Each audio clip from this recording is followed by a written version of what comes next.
As always, let's go ahead and talk about the offensive line play in last night's game. Now, I will be live streaming every single playoff game moving forward. So, for example, every single wildcard game, divisional game, championship game, and the Super Bowl. So, I will give my Bengals touch to every single game. Um, Last night, we lost a lot of bandwagon fans in Houday Nation. So, everyone who is still here today, we are now clear of the bandwagon. Let's freaking go. Let's go, baby. The bandwagon is gone. It's going to be back next year once Joe comes back. Let's be honest. Okay, now I'm out of focus.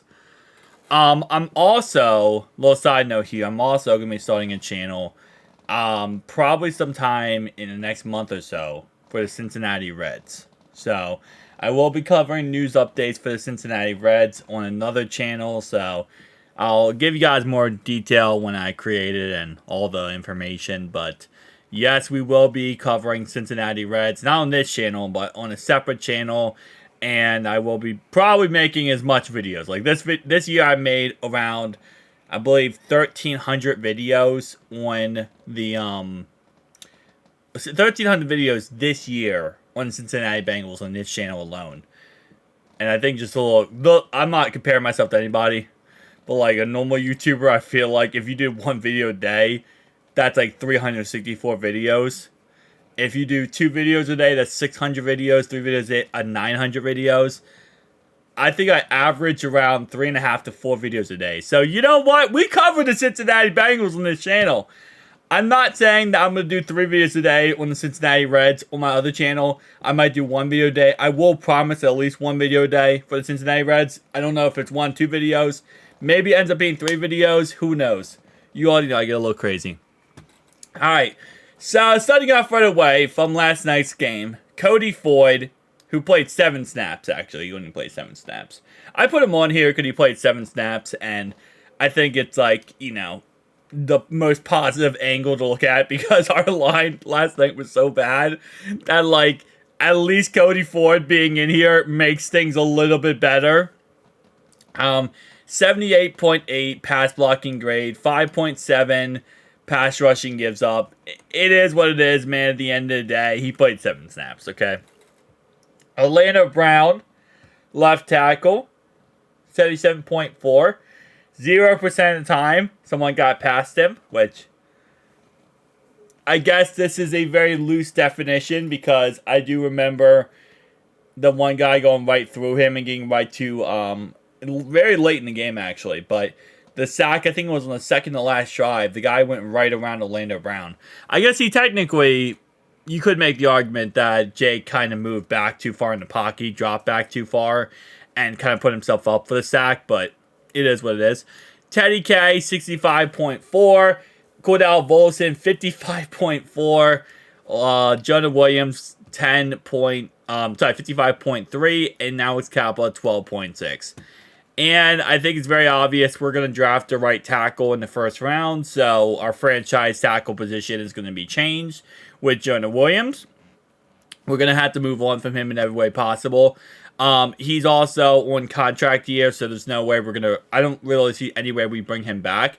The only way I see we bring him back is if he takes like a league minimum contract, which, to be honest, with how this year has gone for him, I don't think he's going to go ahead and get big money anywhere else. I mean, he potentially could. I mean, first weeks was no, wait, hang on, hold up. I just realized these are Reds. Yeah, never mind.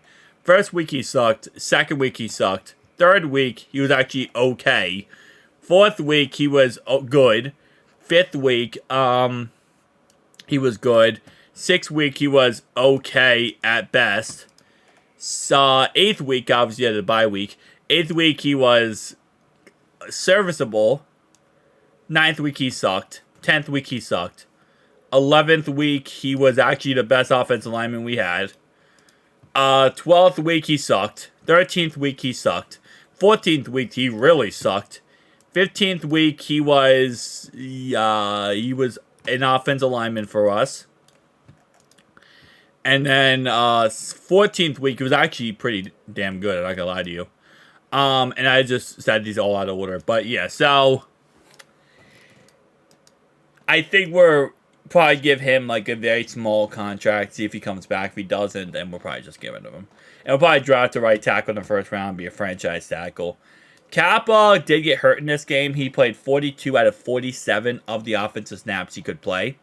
Those 42, apparently, I guess someone poked him in the eye, and he missed 7. He missed 5 snaps. But other than that, I mean, he was freaking awful, man. 12.6% pass rushing grade. 9.5% time that the guy just went right through him. Jonah Williams, 10.6. Like, you can't win with this type of offensive line. You really can't. And I think they did a decent job throughout the game. They definitely did. I think the last drive, the fact we gave up, like, literally, I feel like 6 sacks over and over again the last couple of drives. We just got sacked. It's like that song Shots. If you guys know that song Shots. Shots. It's like, but you replace shots with sacks. Sacks. That's what it reminds me of, guys. Alright? But you can't win this offensive line. Like, you can't beat the Pittsburgh Steelers if this is your offensive line. You can't. I mean, I don't care who your quarterback is. I don't care if you have Joe Burrow back there or you have Jake Browning back there. You can't win with this type of offensive line. You can't win with this type of offensive line. And, you know, it's amazing. We go back to the games we lose, and these are the problems that, you know, why we lose these games. I mean, we lose Steelers game. Bam. We lose this game. Bam. Ravens game, we actually do lose, but the offensive line is... I mean, it's not good, but it's not, like, that horrendously bad compared to other weeks. What other game did we lose? We lost Chiefs game, we lost the Ravens game, we lost the Steelers game before this game. I mean, I guess offensive line was actually serviceable. We beat the Bills. I don't know how. We beat we lost the Texans, yeah. We beat the 49ers when our offensive line was crap. We lost to the Titans, okay. And then we lost these 2 games starting off the season, and offensive line was crap too. So it's like you can't win when you have offensive line play like this, but it really comes down to what are we going to do to fix it, right? And again, we don't have all the money out there, cap room wise, to go out there and change so much things because we give away about $65 million. It's a lot of money to give a player, especially if they don't work out. It's going to be a problem. And then what else do we do? I mean, we got to draft the right tackle. We can't go out there and sign a big boy right tackle. We could probably try to get Jonah back, but Jonah's clearly not the answer. So you gotta draft a franchise tackle. Hope he works out, because obviously not every single tackle is going to work out. You want to get as much of a polished product as possible, and if that's the case, you're going to use a high overall draft pick on him. And then outside of that, now you are also going to have to worry about left guard, because Cordell Volson clearly is not the answer. He has had problems this whole entire year. So you want to replace the left guard position, but then you got to look at maybe free agency or the draft. And this upcoming draft is not really that great for guards. So there's a lot of questions we're going to have to answer this offseason. And it's not going to be easy, but we're going to have to figure it out and get right back to, you know, next season with Joe Burrow under helm. So tell me down below your thoughts and opinions. I'll see you guys next one. Peace.